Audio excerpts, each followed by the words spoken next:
Hey, I think we're here now. I saw the question in the chat from earlier about the contest, so I did put a contest link. What day did I put that on? Let's see. I put it on. It's near the end. Put it on class 20. Actually, it says arrow. It's not arrow.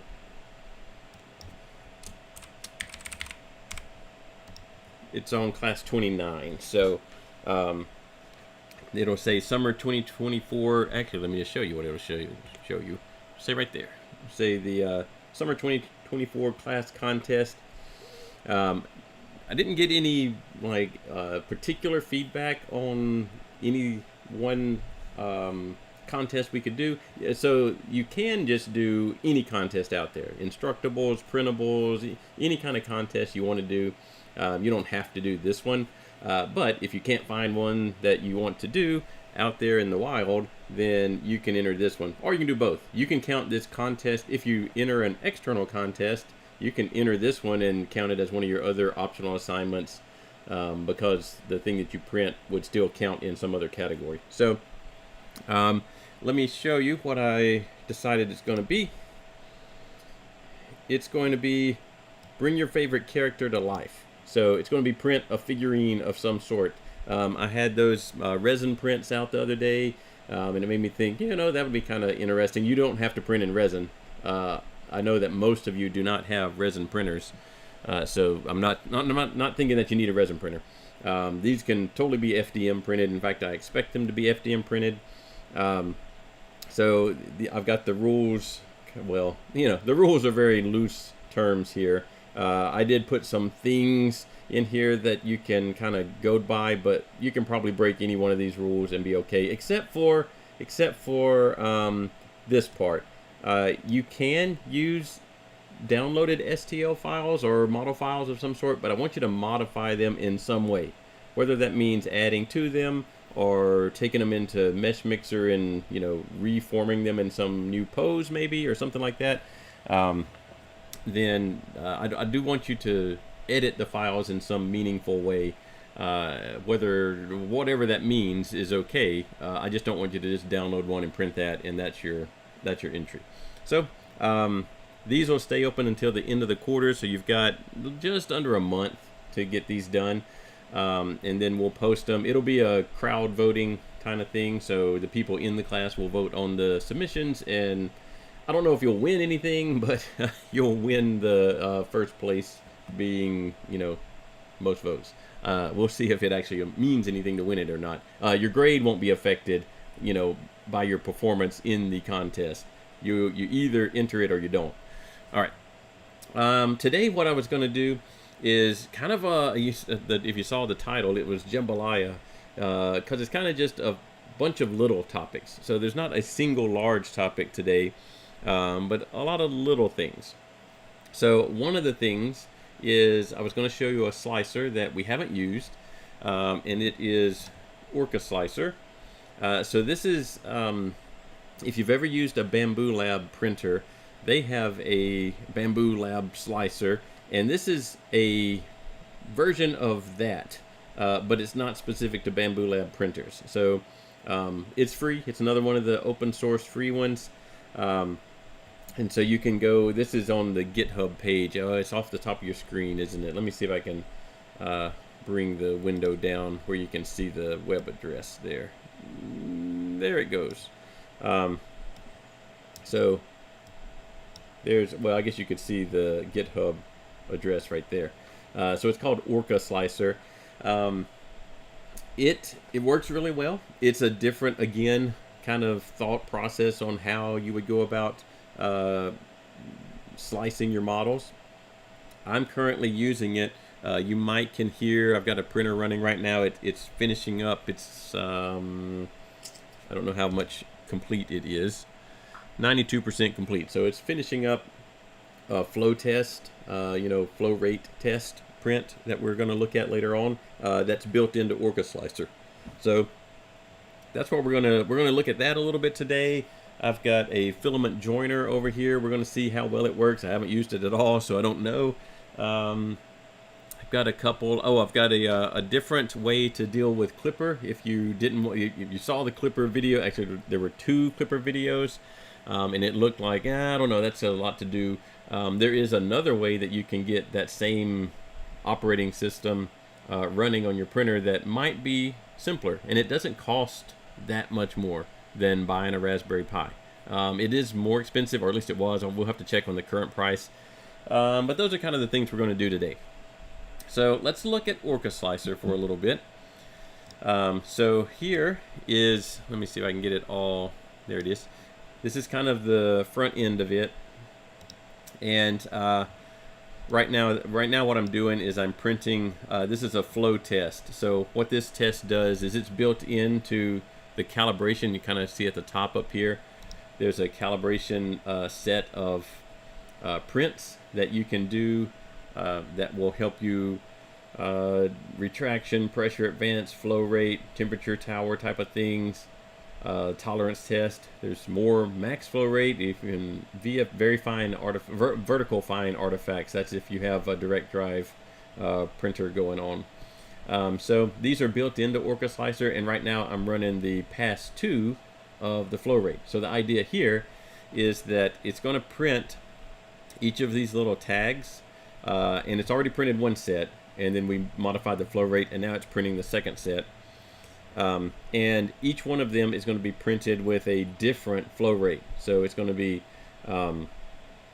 raised or lowered depending on where, I don't remember exactly where your default is. I set my flow rate to 100% flow rate, and then worked from there. Currently it's at 95 based on the results from pass 1, and it's really close to finishing up pass 2, and we'll see where it ends up at as our flow rate.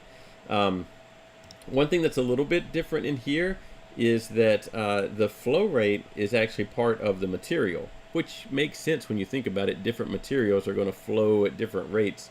So you can go in and edit a material. Right now I just have PLA installed in here, and I have 3 on here for another printer. We don't need that, but some of your printers might have multiple filament, you know, a way to switch out filaments, and so that's leftover from another printer.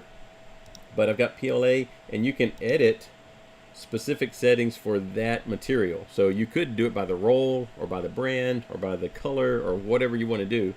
And right now you can kind of see I've got the flow ratio, so the flow rate, at 0.95, or 95% of what the calculated value would be.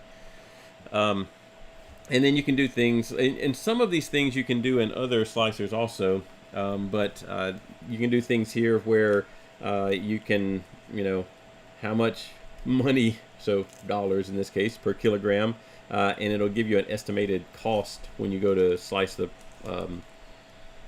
model that you're printing. That can happen in other slicers too. That's not specific to this one.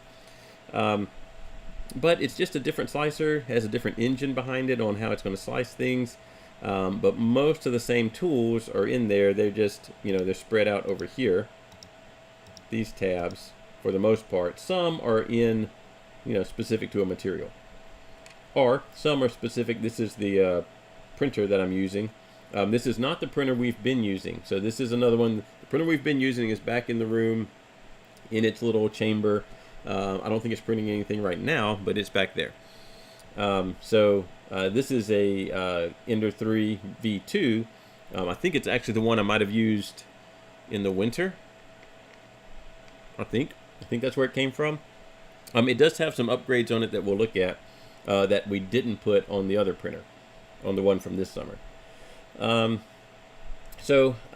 see. Once this is finished, which it is 98% done, we can go ahead and look at the pass 1. Pass 1 looked a lot like this one. Let's see if I can get off of there. It has a little bit different arrangement of little tags, but it was more or less the same. And I'm not 100% sure how I'm going to show this, but I have a well, here's all the tags. Let me get them kind of over here. So here are all the tags. There are, I'm not sure, 9 of them. So there's 10 in pass 2, but there's 9 in pass 1. So some of them are obviously not good. So like that one's definitely over extruded. And there is a number up here. I think that is 20, meaning that this is 20% more than whatever the rate was set. I had it set at 100%. 20% more is way too much, so we can throw that one out. And there's several like that. Let me find the ones that are more obvious. Some of it is obvious to feel versus see, but those look kind of rough. So those are the 15 and I think the 5. Then there are some where it's harder to tell. So I got out my little microscope here, but I'm not 100% sure how I'm going to show it on camera, but we'll see. There it is. All right, so let's find the 0 one just to kind of get our baseline. So there's kind of what 0 looks like zoomed in. I don't know what rate we're zoomed in at, but it's zoomed in. And so that's kind of, it's not bad. Actually, for a while, I started to go with just 0 and say, well, that seems like what we should do is just 0. But I did go, and here are some of the others. So here's one. The corners on this one were really misshapen. This is the -20. So this is 80% flow rate, and it just wasn't right. It more like it feels wrong than anything else. It looks like it's probably okay, but you can feel that there's more gap between the lines on here than the others. So then you go to -15, and it's similar. What I would really be looking for is, see if I can get something. If there were gaps between the lines, which there aren't, or gaps kind of where it fills in the edges, but there aren't there either. But it feels wrong again. Then I went to -10, and that one actually looked really nice. I started to go with it, but I compared it to -5, and -5 is on top right now. It was just better. Visually, even zoomed in, they are about the same, but when you like feel the surface, the -5 is just better than the -10, and it's better than the 0. So I went with -5. So what that did is, if you go back over here, if you were to go into this, let's see, I've got too many cables in the way here. If you were to go into this calibration tutorial, it will send you over to, let's see, nope, not that.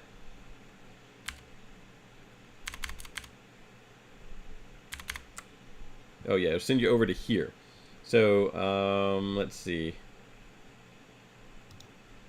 calibration, yeah. So it sent you over to a page that kind of explains what you're doing. There's a little equation. They started with a flow rate of 0.98. I think that's the default flow rate in not Bamboo Slicer, Orca Slicer. But I had changed mine to 1 just to seem like that would make it easier to start at 100% flow rate. Then I got down to 95, and we just finished pass 2, which is this one. And we're going to do the same thing again, except now these are all like reducing it. So should I go for the 0, the -1, 2, 3, 4, all the way up to -9? We're about to find out. So they just finished on the bed over here.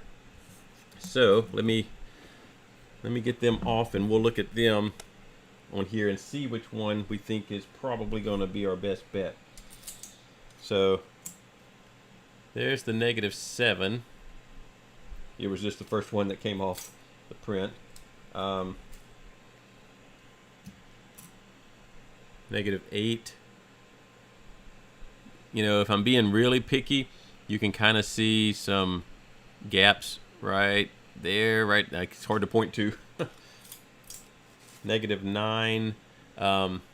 Same thing. Oh, now there you can actually see. So -9 is definitely too much, or reducing it too much. You can see gaps right across the top there. So it's under extruding at -9 for sure. -8, there's a little bit. They're just smaller gaps. I see some right there. Right there. -7, I don't see. Oh, no, I do. Look at that. I see some across the top. Across the top up there. So let's go down to -6.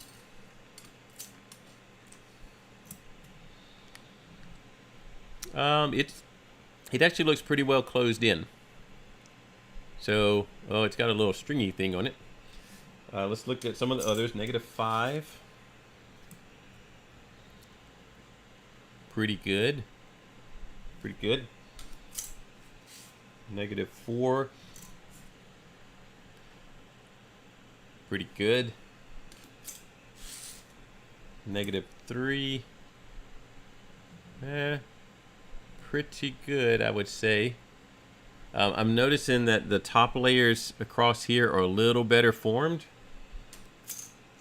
Again, you know, you probably aren't. You're probably looking at these. You could look at them if you were trying to get a close up and you don't have one of these microscope type of things. You could look at them through your cell phone and it'd give you the same effect. That one's probably okay. I can feel a little bit of roughness there, not a lot, just a little bit compared to the -3.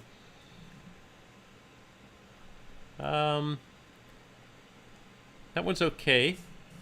And then here's just 0 where we, you know, don't make any more changes. That one looks good. So now I'm just gonna kind of work through these visually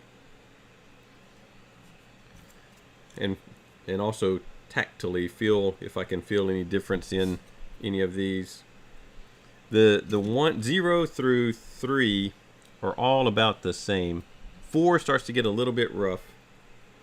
So I've got to decide between 0, -1, -2, and -3. And honestly, they are all really close to the same. I'm gonna, so when given this choice of flow rate, now my goal, you know, do I want to print functional parts or do I want to print prettier parts? So if I want to print prettier parts, I probably want to go with the lower flow rate. If I want to print stronger parts, I probably want to go with the higher flow rate. The idea being that with a higher flow rate, I am going to, you know, push more material together, so it's going to be bonded together better. I think in this case, I'll probably just go in the middle with a little bit leaning towards the prettier parts. So I'm going to go -2. I'm not going to go all the way to -3. I'm going to go to -2. So let's go to our tutorial here and see what it says to do. So I picked -2, and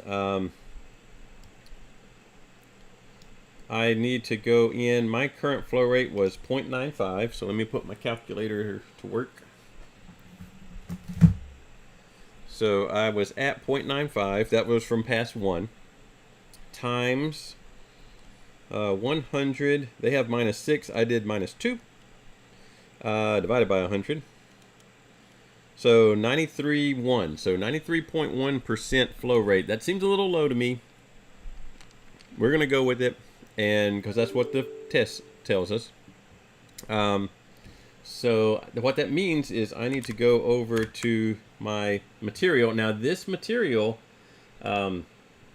is, you know, let's actually change it. This is a gray material, so I'm going to change it to gray. And it's from, actually I don't know what company it's from. Doesn't have a brand name. It just says made in China, so I don't know. Let's see. Oh, that was, you know what? That was also, oh no, that's just the range for it. I think the print temperature, is it in, yeah, there's the temperature I was printing at. That's just the recommended range. All right, so I'm going to go with my flow rate of 0.9, what was it? 3-1. And then I'll save this. And now, anytime I use this PLA, and I guess I could call it gray, so I know which one it is, it should be at its optimum printing flow rate anyway. And so that's a different way to calculate flow rate than some of the others. Some of the other flow rate things you might have seen are you print a block box and you measure out the thickness of the walls and make sure it's the wall thickness that you were trying to print. That's one way to do it. That's a faster way. Each one of these takes about an hour to print the little set of tags, but it seems to be worth it. We'll see how well it works when we're done with it. But we are back over here. Let's look at the printer. So this printer has a few differences than the one we've been using. So I do have the magnetic bed. That was I almost always change. Actually, I can't remember if this one came with a magnetic bed or if I added that. I don't remember now. But I do have, this one's got a little bit rougher texture on it, which I actually prefer, but it doesn't matter too much. There are some materials, PETG, nylon, I think, that polycarbonate, that can stick to the PEI a little too well. TPU sometimes, I think, also does. But if you have the textured surface, then it will release from the PEI better than if it's the flat surface. I don't know if I have a flat PEI sheet. No, both sides of this are textured. But sometimes these are not textured at all. So I usually like the textured for that reason. Plus, it gives a nice effect on the bottom of the print. Let me see if I can. These are flow rate tests, so they don't really show off. Oh, that one kind of does. So you can kind of see how it's a little bit not. You don't see the layer. Well, they're not layer lines, but the floor lines, I guess. Instead, you get that imprint of that texture, and so I generally like the rougher texture. Another thing this one has is, let's see if I can move the print head down here so we can look at it. Well, so it's got this BL touch instead of the CR touch that we put on the other one. They're the same type of thing. The BL touch is just the original one of these kind of sensors from Ant Labs, I think, or something like that. Same idea though. It has, I still didn't get it all on the screen. It has what is this called? Micro Swiss direct drive adapter plate here. So you can kind of see, if I move it over, you can probably see better. You can see that the feeder motor is now attached to the carriage. And so let me show you the actual device here without, this is what it is. It's $100, so it's not super cheap. But what it does is it'll convert an Ender style printer over to a direct drive. So this printer is actually direct drive printing. What that means is that there's very little Bowden tube, between the hot end and the pinch roller feeder mechanism. You can kind of see it's only that little blue section in there. That's it. And even it's pretty well constrained. So what these are good for is they're good for printing flexible materials. You get much tighter control over retraction. Whereas on a Bowden tube printer, your retraction might be 5 to 10 millimeters.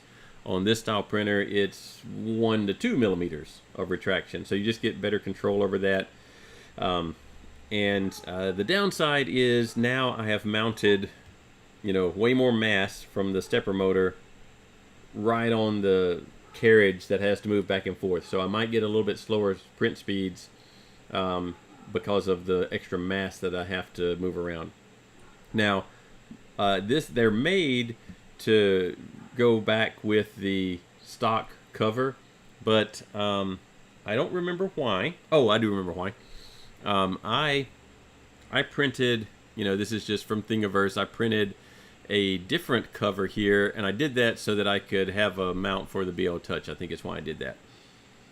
It uses the fan, the two fans that are part of your Ender 3 already, and it just adapts them to fit here and hold that BO touch in place. Pretty sure that's why I did that. Let's see. This printer also has a dual Z. No, it doesn't. I thought it did. This one does not. Some of the printers I add a second Z axis over here to prevent this from going up and down. You can kind of see there's a little bit of slop in it. Not a lot, but there's a little bit. There's zero slop if you put the second Z axis on here. I thought I had done that to this one, but I didn't. Maybe this printer's older than what I'm thinking of. The version 2 does have these belt tensioners right here. That's part of it. You can print these. You can buy these if you want to. They just come as part of the version 2. Also, it has a little tray, a bunch of tools in it. At one time, I had a little fan cover, but it makes the fan really loud. So I like it the way it looks, but it was too loud. And it wouldn't matter if this was a printer that was noisy already, but this printer has the silent drivers on it, and so when it's moving around, let me home it so you can kind of see that there's almost no sound at all. Let's see.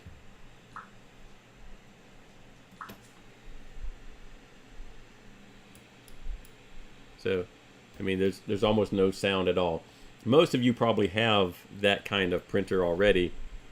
The Ender 3 that we started the quarter with, it did not have silent drivers, so there was much more sound going on when you were moving the axes around. Let's see. Oh, the other thing that this printer has, you can kind of see the cable here. It is running Clipper, but it is not running Clipper the way we did Clipper. So what we did is we went and got a Raspberry Pi. We did the Raspberry Pi imager. We installed Clipper on there. We did some setup, bit of printer config file, all that kind of stuff. And it's totally doable. We even got a little touchscreen. I think I showed y'all that. A Raspberry Pi 7-inch touchscreen that went with the Pi just because I already had it. But if you don't want to do all of that, but you want Clipper and the touchscreen, then let me see if I can find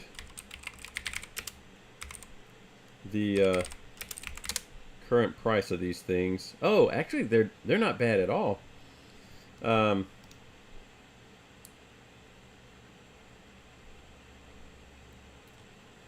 So it has one of these, the Creality Sonic Pad, and I saw a price here at $159, but online I saw $139. So that might be $139 plus shipping or something. I don't know.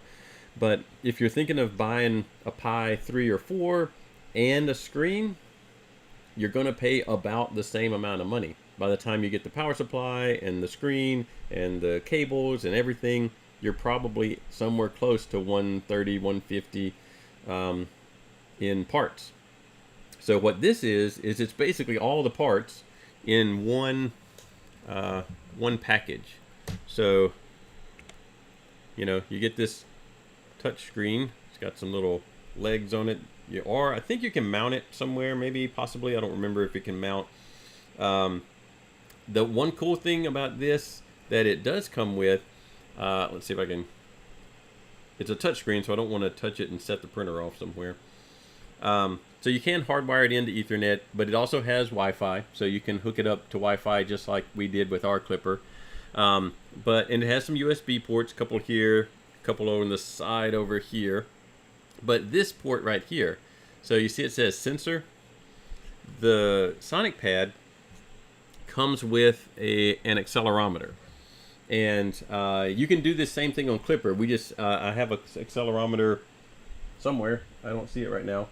But you can get an accelerometer from Amazon for $10 or something.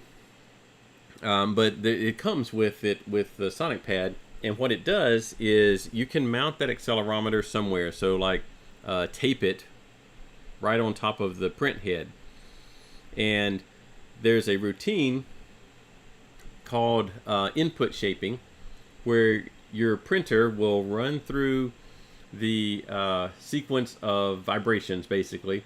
So it will, you've got your accelerometer mounted to here, it's plugged into your sonic pad, and the print head will move back and forth, left and right in the X direction, almost imperceptibly, but it is moving.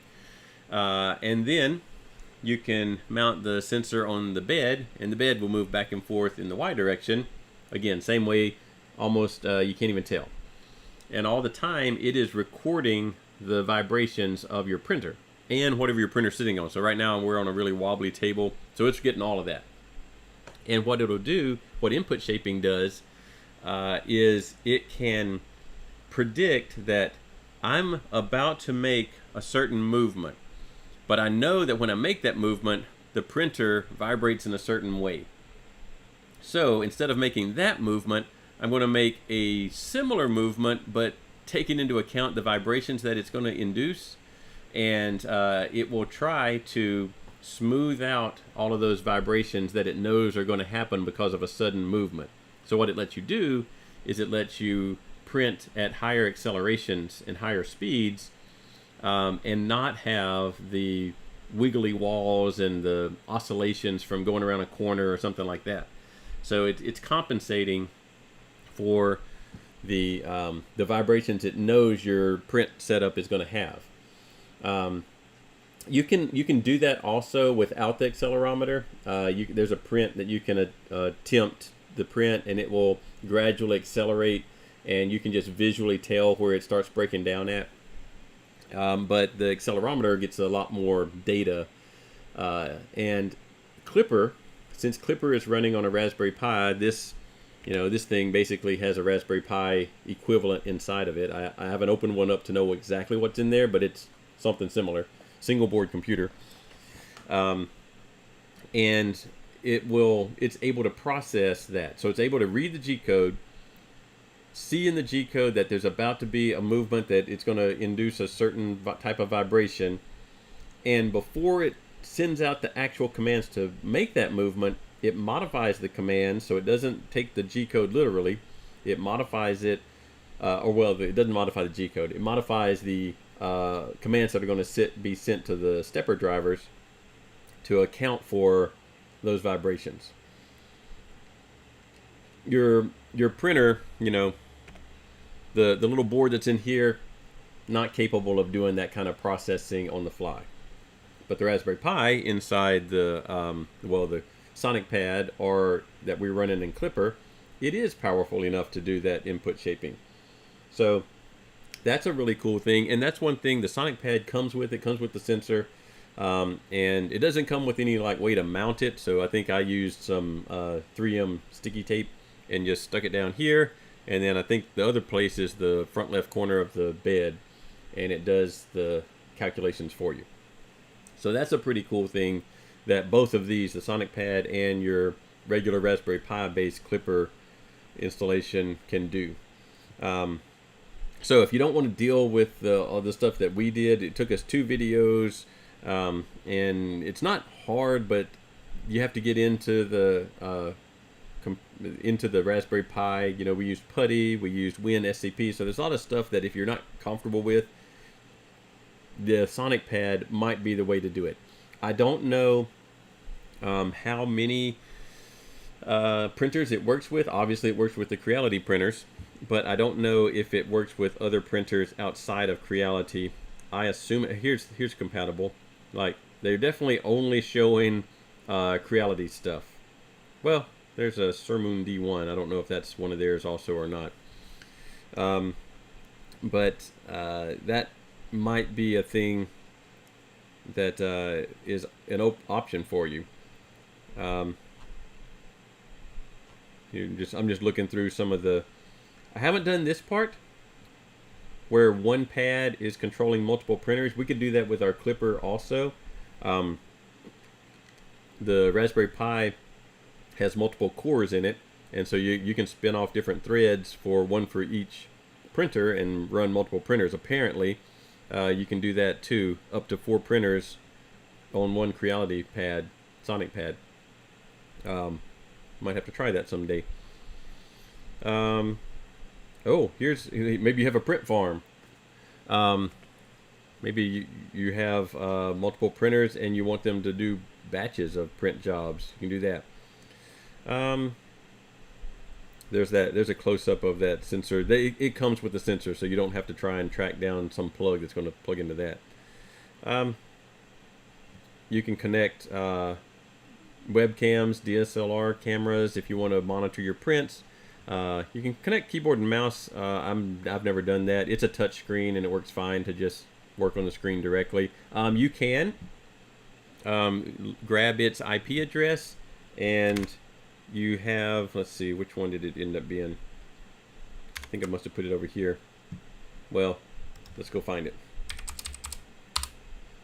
You have the same kind of thing that you have that we looked at with Clipper, where you can go in and you can do your configuration files. You can look at your printer configs. I've got a bunch of them in here from different days that I've saved them on, I guess. It's been a year since I've done it. And you've got your same kind of console home screen that you have with the other one. This one just has some more macros built into it. But that would be an option potentially if you want to deal with Clipper, but you don't want to deal with the Raspberry Pi and all of that setup stuff. It's kind of already done. Assuming you have one of the printers. I'm not sure this screen was on. Here are the list of printers that are compatible. There they are. So there's what the current compatibility list is. I don't know if people have used it outside of Creality printers or not. I have not done this either.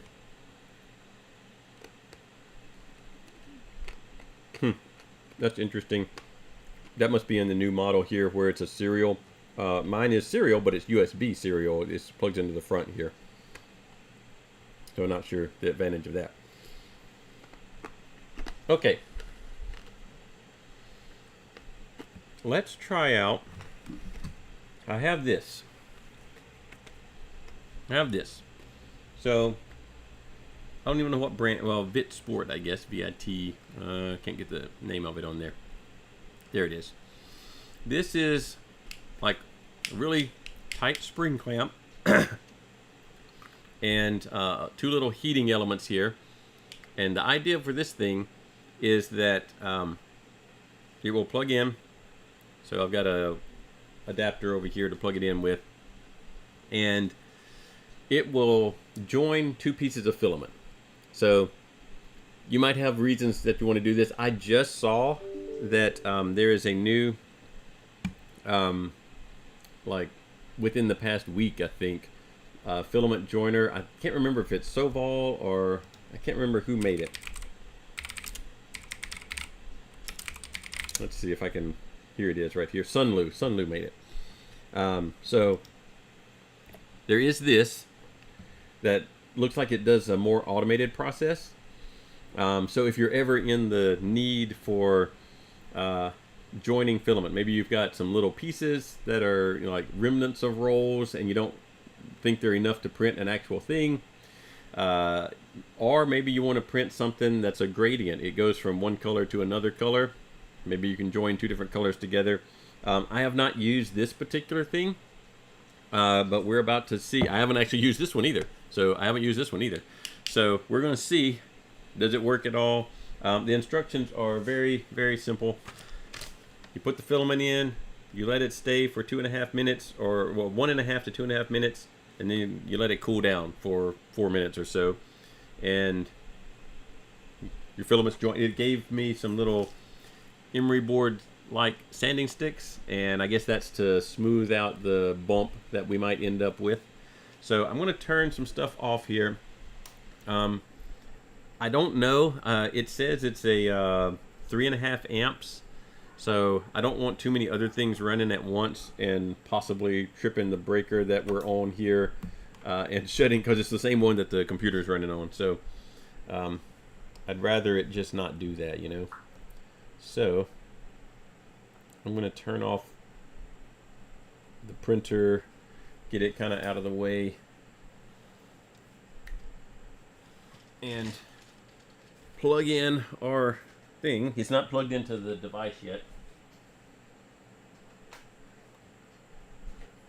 Ow. Whoa.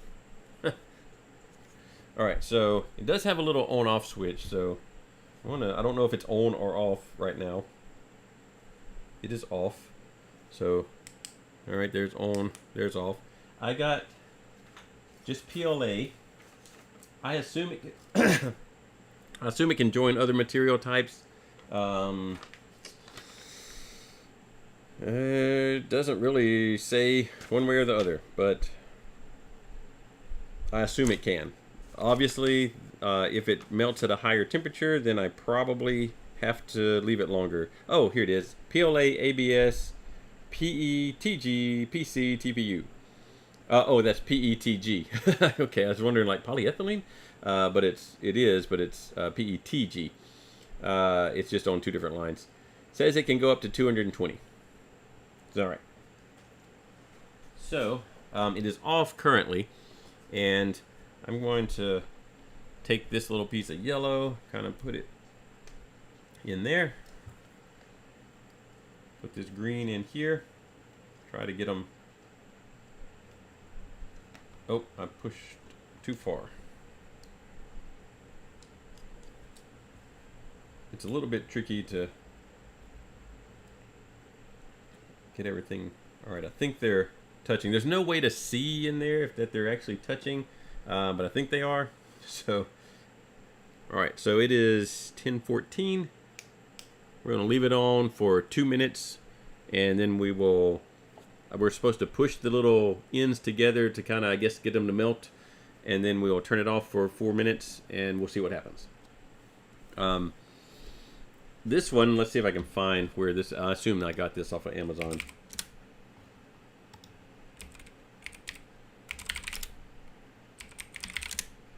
Let's see.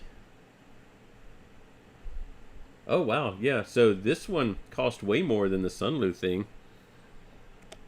That's it right here. $48. It has decent reviews, but if that Sunlu version works, it looked like it was way way more automated, and it was a good bit cheaper. So we've been going about a minute. Nothing over here is like smoking or anything. I assume it's heating up, but I don't know. You know, can't really tell. We'll see what happens. Let's see. Do I have any other things in the meantime while that's heating up? Oh yeah. Let's see. So I was going to show you a website that has some really nice models on it, and some of them are free. Not all, but some of them are. So let's see. Well, we'll go over here. All right, so I just can't get distracted and forget that I've got the filament going there. So Fab 365. So it's not .com though; it's .net. I don't know. Let me get the. There we go. It's tiny over there, but fab365.net is the address here, not .com. And these are, you know, it looks like it's a really complicated model, but here's what you actually print. It's a snap together model, sort of like a model kit. Some of these are really good, and there are some that are free. This particular one, this is Star Destroyer from Star Wars. It says 1 reward ticket needed. If you've never joined Fab 365, it's free, and so you just have to create an account. Then that gives you 1 reward ticket. So this one can be free to you if you join. I have already joined a long time ago, so I don't have a reward ticket. I have to. Yeah, the other way you get reward tickets, I think, is every time you buy one of their purchase models, then that also gives you a reward ticket. Let me look at. Oh, actually, before I forget, we're over here. I'm supposed to push them together a little bit. Okay, and turn it off for 4 minutes, 4.5 minutes. So we're going to let it sit there for 4.5 minutes, and then we'll come back and see what happens.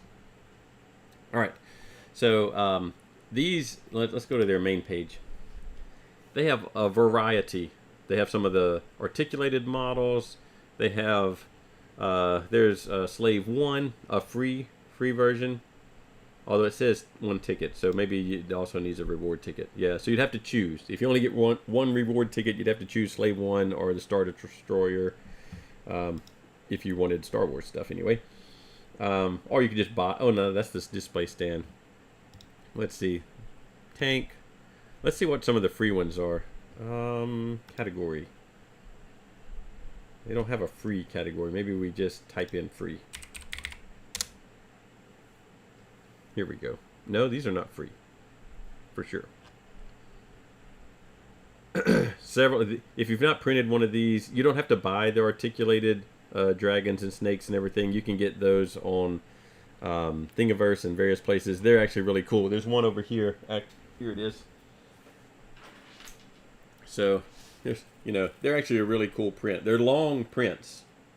And you would want to have your tolerances set up right. So you would do a tolerance test before printing these, because the whole point is that they print in place as one thing. Actually, I think it's in a circle. And then everything has to break loose, so it's a very wobbly kind of thing. So I just saw that they had some on here, but these are paid models. But you can get the free, there are plenty of free ones out there. There's some games, a variety of things. So there are a lot of different models on here. They're all pretty high quality. And I do know that there are some free ones. I'm just not seeing any of the free ones right now. There's a free R5D4. I think R2D2 is not free, but this guy is free. And so they're colored also. So if you have the right color filaments, you can print these in pieces and snap them together. So you can kind of see here, you've got red pieces, blue pieces, and the grayish white pieces, silver. And when it snaps together, the whole thing is look like it's painted. So if you don't have the colored filaments, then you could just paint the pieces individually. So there are some pretty neat things there.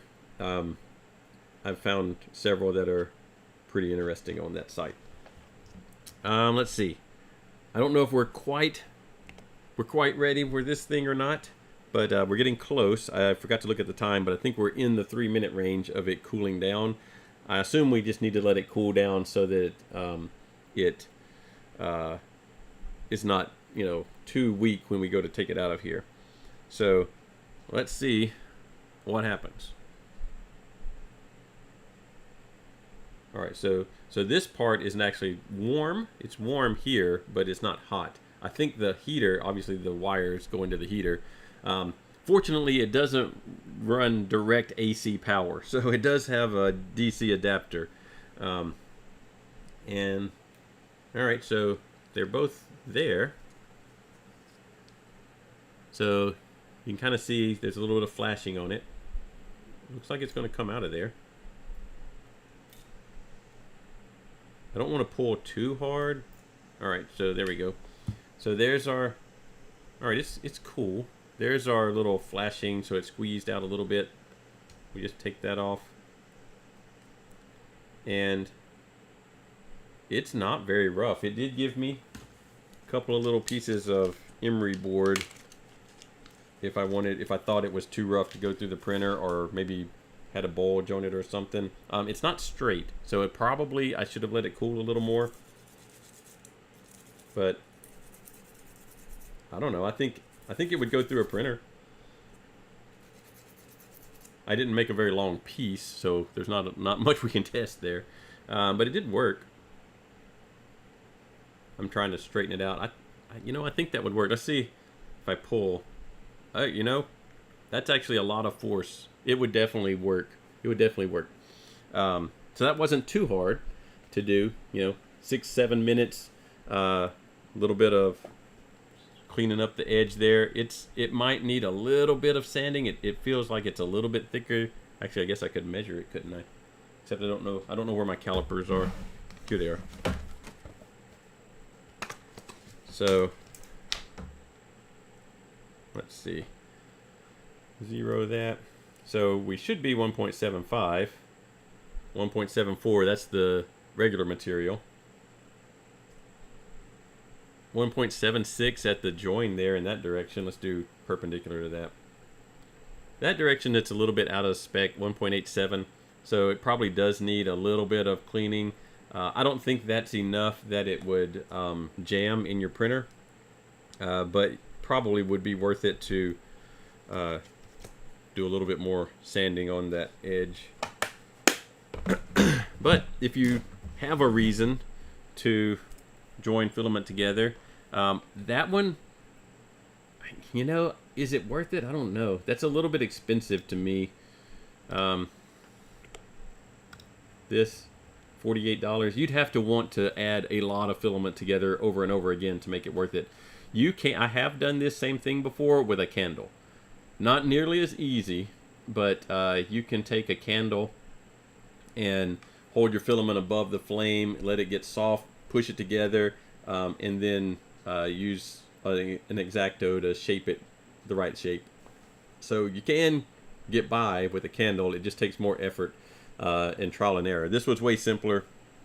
Maybe that Sunlu, let's see if the Sunlu is on Amazon. Filament joiner. They don't have it on here yet. There's a cheap one. I don't know what that one does, but there's a cheap one. You could try it. Although the reviews on it are not nearly as good. I will say this one does work, but it probably costs a little bit more than it's worth unless you really need to join a lot of filament together, or you want to print something that just transitions from one color to another. All right, so I think we have some extra time left, but check the rules on the Canvas page for the contest if you want to enter that. If you have questions, then ask them. And we'll be back Monday and do some more 3D printing, and we'll carry on from there. I'll see y'all on Monday.